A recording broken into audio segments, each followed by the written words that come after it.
So to combine the diffuse color or the basic diffuse color, I'm going to create a mix shader. Okay, you can do it with a blend color from Maya, but I'm going to do it in a mix shader. So I press tab to look for the node aiMixShader.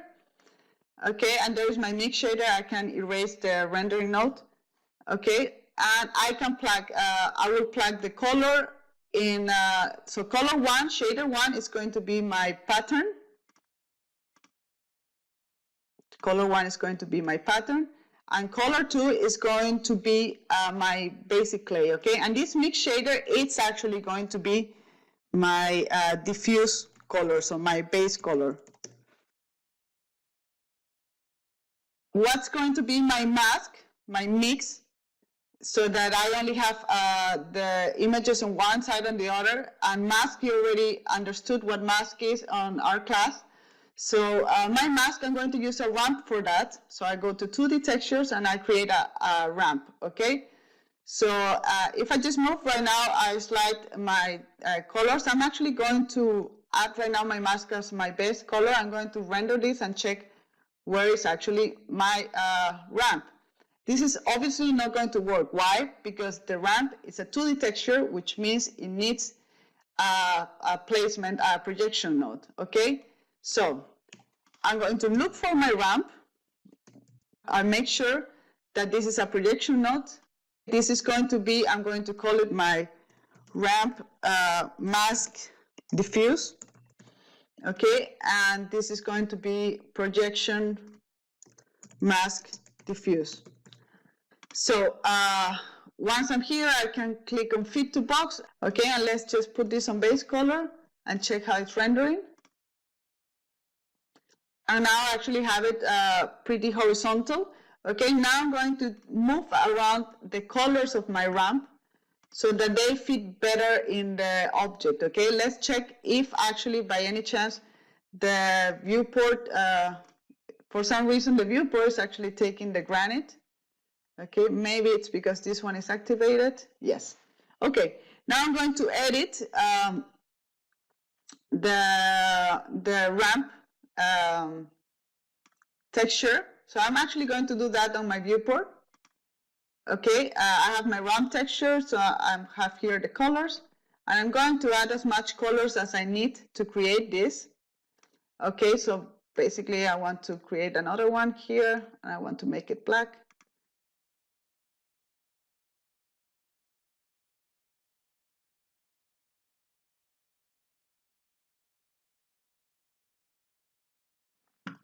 So I'm going to plug the whole object, so already the mask where it belongs in the mix shader. Okay, and if I just plug that in, it's not going to work. I have to get out one of the channels, and then I can plug my color and check how this is working on the render. Okay, so right now this is actually inverted. I need to do the other way around. So either I change the order of my ramp. So right now I have here black and white, or I just change the order of my shaders. So I actually have to change my ramp.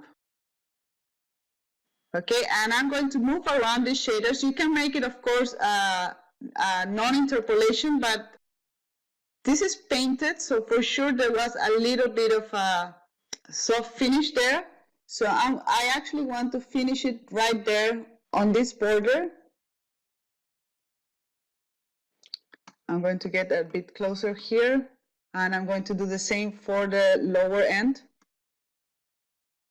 So now if I render the whole thing, I have the pattern where I want it, okay? But I have this on the top. So either I am going to increase this ramp, okay, or I'm going to map it differently. So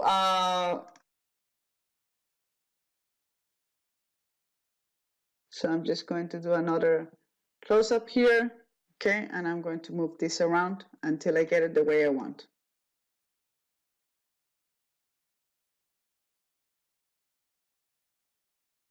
Okay, so now in theory, I have the pattern mapped in the place I wanted.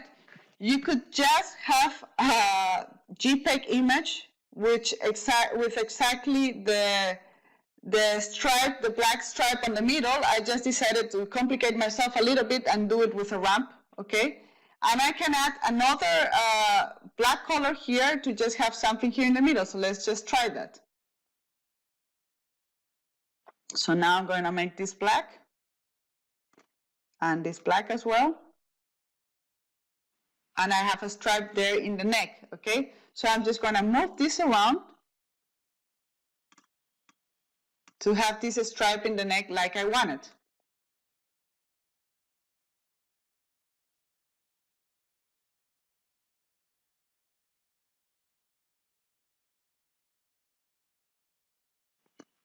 Okay, so let's say that I have this in the way I want. So I actually have my mask having two stripes horizontally, okay? And the only thing we would have to change later on is that I don't want this pattern in the handles, okay? But we worried about that later on.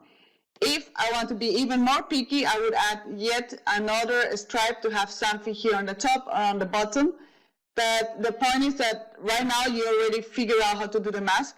So I'm actually going to save this, okay? And I'm going to move to the next step of the tutorial.